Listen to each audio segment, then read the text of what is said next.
Como verás, no soy María Laura Santillán, estimado Paulino. ¿Cómo vamos? Buenas tardes. Enorme placer, Hugo. Qué gusto, ¿Cómo estás? qué gusto. ¿Qué decís tanto tiempo? ¿Estamos bien? Bien, gracias a Dios. Bueno. Aquí estamos para compartir estos minutos. Sé que tenés un gran programa para analizar lo que deja la política tras el cierre de lista. Correcto. Muchos temas, ¿no? Sí, muchos temas. Primero, dos o tres cosas. Definitivamente hay mucho estrés hídrico en todo lo que tiene que ver con el andarivel de la Ruta 2, camino a Mar del Plata. Mucho estrés hídrico a la altura de Dolores, a la altura de Maipú. Definitivamente mucha agua, eso quiero decir. Primer elemento. Segundo, volvió la nieve en Bariloche. Ah, ¿sí? Sí, ayer, con lo cual, más allá de que se están dando de baja algunas reservas, ojalá que sea una tendencia para mantener el flujo turístico en épocas de vacas flacas. Mar del Plata, por caso, nivel de reservas bajísimo para esta temporada invernal. Una pena, me parece que tiene mucho la explicación con un dólar a 1.300 y muchos argentinos vacacionando en el exterior. Claro. Más demanda externa que interna. Definitivamente. Muy ostensible, muy visible en la costa argentina, por lo pronto, por estas horas. Sí. Después sí, está todo esto del correlato de Consejo de Mayo, que vos estuviste abordando, la segunda reunión, con la presencia de Julio Cordero, el secretario de Trabajo, buscando una hoja de ruta respecto a reforma laboral futura por parte del gobierno que yo diría que es casi trascendente para el programa económico de cara al 2026 y que además se impone en la Argentina, no hay duda. Sí. Ojalá que ahí tejan los acuerdos necesarios para darle volumen y que finalmente tenga el consenso que buena parte del mundo económico está requiriendo. Y después sí todo el cierre de lista del fin de semana, que ha sido, yo creo, a todas luces, querido Hugo, el título más rutilante, más allá de la salida de Damián Reidel como titular del Consejo de Asesores, pero quedándose a cargo de una tarea estratégica para el gobierno, como el plan nuclear, como ya muy bien también contaban ustedes. Creo que ese cierre de lista de la provincia de Buenos Aires marca un sinfín de aspectos para el análisis que vamos a intentar desglosar. Vos ya muy bien avanzaste en varios de los ítems, pero yo creo que hay no solo ganadores y perdedores, yo creo que hay mucho de lo viejo que se está yendo y lo nuevo que está llegando, y en el medio los nuevos equilibrios que se intentan imponer, que solo la sociedad va a terminar validando. Sí, yo tengo la sensación cuando se discuten las listas que hay algo de la casta. ¿Te acordás que la vez anterior cuando nos encontramos vos hiciste alguna alusión, no? Sí. Porque no hay una renovación total en la política en donde casi siempre se repiten los actores. Y cuando no se repiten son nombres desconocidos también. Y esto un poco pasó en las internas. Ahora, ¿viste lo de los cortes de luz? Para el gobierno y claramente para un sector de la política, tuvo que ver con el cortocircuito, valga la metáfora en este caso, del peronismo kirchnerismo y de la pulseada que gana finalmente el kirchnerismo imponiéndose por encima en cantidad al menos de candidatura, aunque los distritos más importantes quedaron a cargo de Kicillof, ¿no?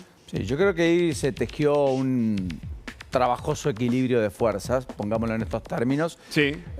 Después de la amenaza velada de ruptura, que inclusive en la medianoche del sábado era más que amenaza, era casi una concreción. Efectivamente, no tiene explicación lo del corte de luz, más que intentar comprar tiempo para alumbrar ese acuerdo, y por eso hay plazo hasta las 2 de la tarde de hoy. En una justicia electoral que siempre se adaptó, siempre, a todos los términos, sí. Respecto a dónde había nacido tal o cual candidato, si podía o no podía ser gobernador tal o cual.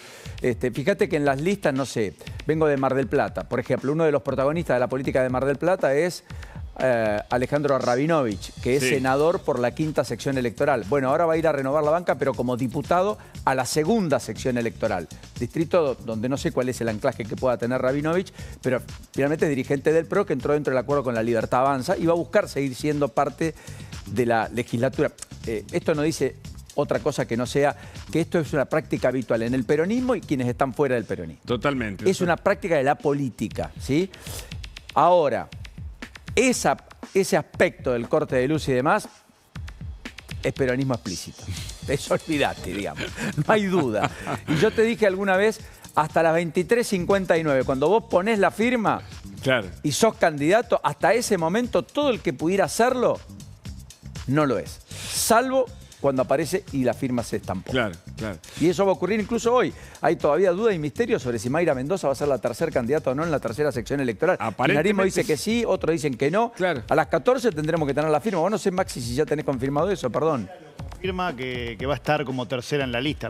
digamos. Y lo mismo que vos decías, a que no aparezcan las listas. Claro, faltan 25 minutos, ¿no? Que digo, que se apuren porque Bueno, por eso. el tiempo, viste, no tiene prórrogas. Sí. Ahora... Quedó mucho también, más allá de lo que pasó en el peronismo y en el acuerdo de Libertad Avanza y el PRO, que tuvo fugas finalmente, Sí, como sí, se anticipaba, claro. con 5 intendentes que pegaron el portazo. El de Puan al lado de Potencia y María Eugenia Telerico, en el interior de la provincia de Buenos Aires, cerquita de Bahía Blanca, y otros que terminaron, algunos en Somos Buenos Aires y otros dentro de Hechos, que es la coalición o el armado electoral, la plataforma electoral con la cual los Passaglia desde San Nicolás van construyendo una alternativa en la provincia de Buenos Aires que imaginan puede tener algún recorrido con ellos como eventuales candidatos en el 2027, pero que los tiene como protagonistas recolectando el ejército de heridos de lo que dejó ese tendal del no acuerdo entre el PRO y la Libertad Avanza,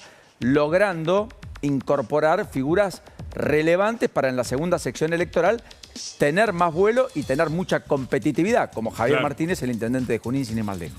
Y te quiero pensar un poquito más abstracto, si se puede, en este sentido. Cobran más fuerza como nunca, o tal vez los intendentes, los consejeros o concejales en esta elección, tal vez por su vinculación con el territorio y por la administración que tienen, con el aparato, dicen algunos.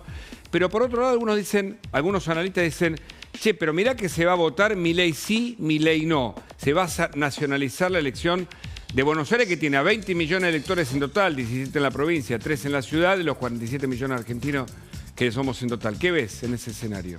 Bueno, que hay un intento del gobierno por nacionalizar la elección, le conviene, Milei sí, Milei no, pero esta elección siempre fue una elección del 7 de septiembre de la provincia de Buenos Aires. Sí, claro. Y fue una elección que desde el día 1 algunos marcamos que iba a tener un protagonismo excluyente de los intendentes, porque la lógica misma le imponía, porque acá hay boletas cortas, hay 2 cuerpos que vas a ir a buscar al cuarto oscuro. Senador o diputado provincial, dependiendo la circunscripción electoral o el circuito electoral donde votes, la sección electoral. 4 secciones eligen senadores, 4 diputados. Y luego concejales, o sea, el poder político local. Entonces, ¿qué apareció ahora? El peso específico de los intendentes y los vecinalismos. Por ejemplo, Joaquín de la Torre va con boleta corta o larga, corta. O sea, en San Miguel, Sí. donde es intendente Jaime Méndez. ¿Cómo va Pose a la elección? ¿Boleta corta o larga? Corta, en San Isidro, con una coalición y un frente vecinal. ¿Cómo se presenta en esta elección, además de todos estos actores que estamos hablando, el radicalismo en Mar del Plata? Con un frente vecinal, con una colega que la trae a la esfera de la política y la pone como primer candidato a concejal, aglutinando a distintos sectores, el socialismo, etcétera. Y por supuesto fuerzas vivas de la sociedad civil, que también se incorporan. ¿Y qué pasa en los distritos? Bueno, hay mucho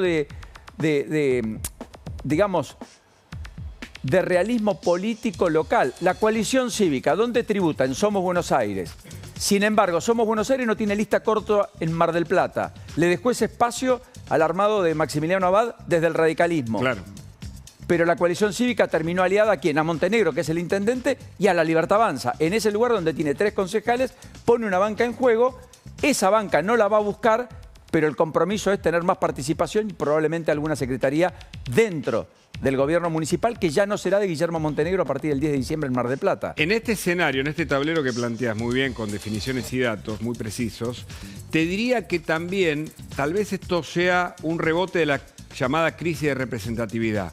Entonces, los vecinalismos o el contacto de los dirigentes con la gente empieza a funcionar mejor, como un anclaje de aquella política en donde los grandes nombres, exceptuando el de Milei, son los que imponen votos o cercanía con la gente o ganan elecciones. Sí, es un camino que solo veremos con el tiempo. En cualquiera de los casos está bien, Hugo, vamos hacia ahí. Ojalá reconstruyamos la idea de la ciudadanía activa y la idea de una democracia más comprometida, más participativa y la idea de un servicio público. Y de alternancia, ¿no? Y la alternancia como estilo. Claro. Hasta acá en los cierres de lista hay más del pasado que del futuro, Sí, o en su total. defecto. Más nombres conocidos, con historia, que con futuro por construir. Claro. Pero bueno, por eso digo, en las crisis suelen suceder estas cosas hasta que aparece el nuevo status quo de las cosas. Interesante. En fin, Un Querido gusto Hugo, compartir. como siempre, enorme placer. Buen programa. Gran mediodía, gran programa. Nos reencontramos pronto. Muchas gracias. Nos ponemos en marcha. 4 ejes, por supuesto, para el día de hoy.